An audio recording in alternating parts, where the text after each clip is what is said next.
looked outside and I was like, oh, sure enough, there was a big truck.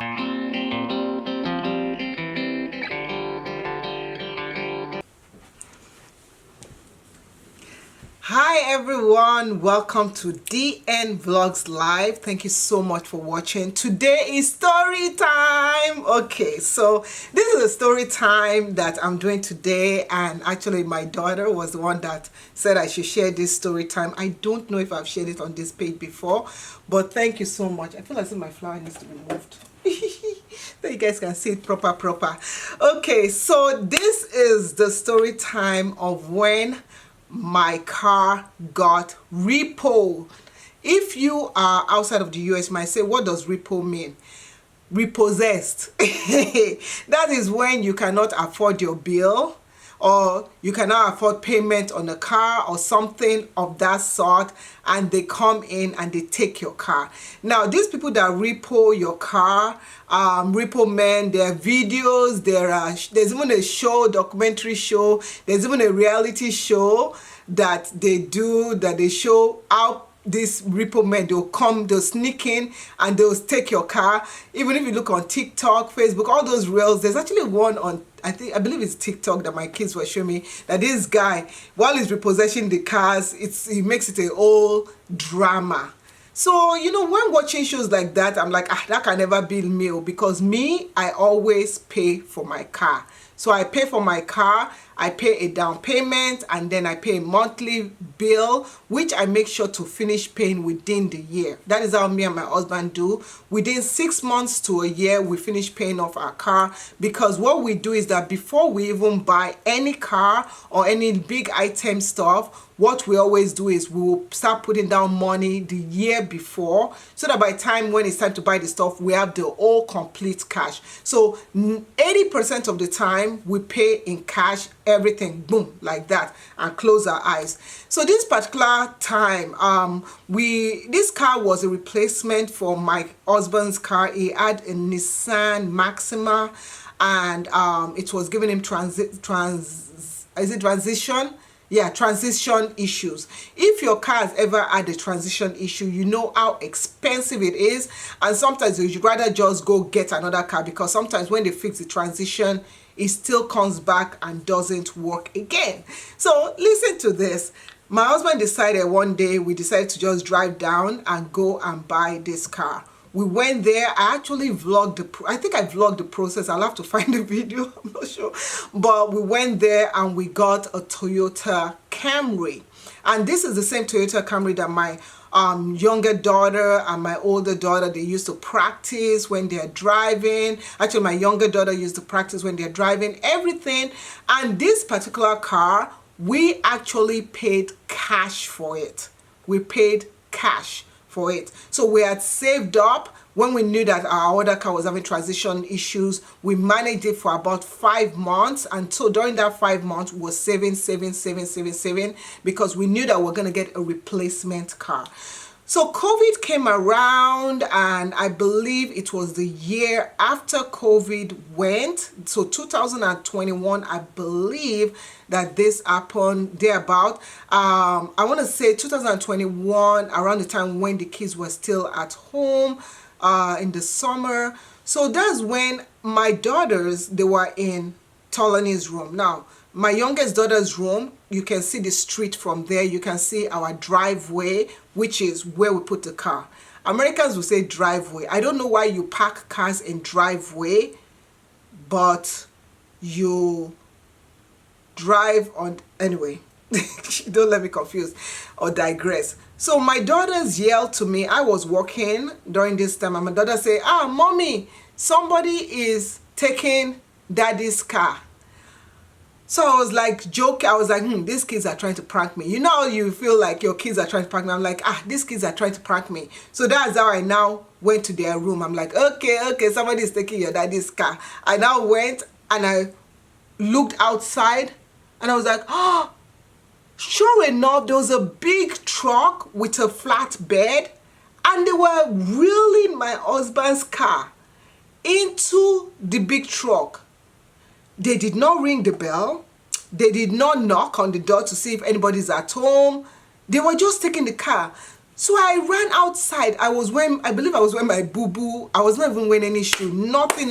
Like a mad woman. And usually, when I get frantic like that, when something happens, accent goes out the door. So I ran outside and I was like, excuse me, what are you doing with my car? Why are you taking my car? Why are you stealing my car? Oh my gosh. Why? The man was like, this car is getting repoed, and it was a big guy. This guy was huge, and it was like, this car is getting repoed. You didn't pay your bills and stuff. I said, no. I paid this car in full. I said, wait. This guy was still taking the car into the flatbed. He was still taking my car, and I was still yelling.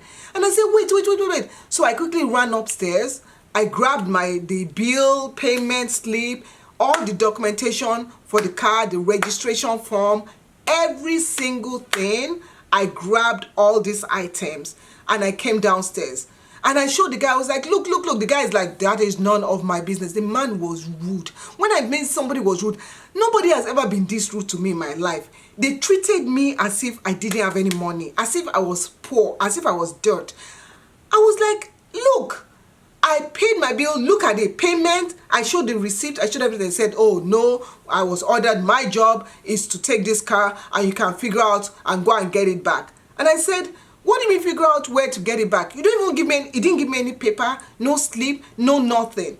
I said, so if I wasn't at home, that's how I'll be wondering. Somebody stole my car. I'll go to the police, file police. How will I even, I don't even know. How will I even, I said, well, you're going to leave any information? I said, well, it was like, well, this is just my job. I can't talk to you more about it. And he was still taking the car. I said, wait. I nearly jumped into the car with him, the truck with him. Yes. I said, wait. So I quickly called the place where we bought it from. The lady was so sweet. She was like, don't worry about it. I called my husband also. My husband was like, no, don't let them take that car. Shola, don't let them take that car. I'm like, I'm trying. So the woman was like, don't worry. The woman was like, let me talk to him.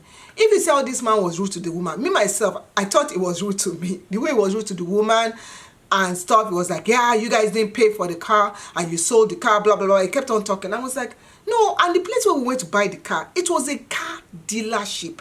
It wasn't any side of the road, or it wasn't like somebody else was doing Facebook Marketplace. For example, let me tell you something. Facebook Marketplace, I'm going to do a video on that. If you guys have ever encountered things going on Facebook Marketplace, I'm going to do a video on that, because the thing Facebook Marketplace showed my face, showed my eye in December. It's not even funny. So anyway, so that is how now the lady was like, oh, don't worry. The lady was explaining to the man that, no, we paid for this car. Everything went fine, all that stuff. So that's how I started calling. I started calling around. I told this man, I said, you are not leaving this place. I nearly tore my clothes that you are not leaving this car. This car that I paid for. I know how much I starved myself of luxury, of getting something, of doing something, so that I can make this money to pay for this car, me and my husband. I know how hard my husband worked. I know how many overtime it took to make this money.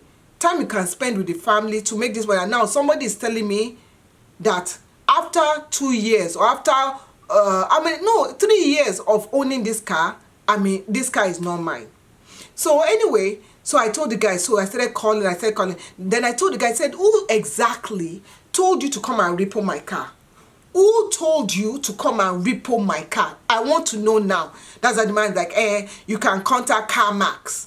Now, if you know CarMax is a huge dealership, bigger than our own dealership. So CarMax, you can take your car. With most car dealership, you can take your car and sell your car to them. They'll refurbish the car and sell it again to somebody else at a profit. Okay?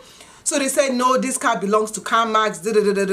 So that's why I now called the people that sold us the car, the smaller dealership. And I said, they say this car belonged to CarMax. What is going on? Did you guys mess up on some paperwork or something? The one is like, no, that they did the paperwork. So I'm trying to do triangle stuff. So that's how I now said, look, this man, you are not taking this car.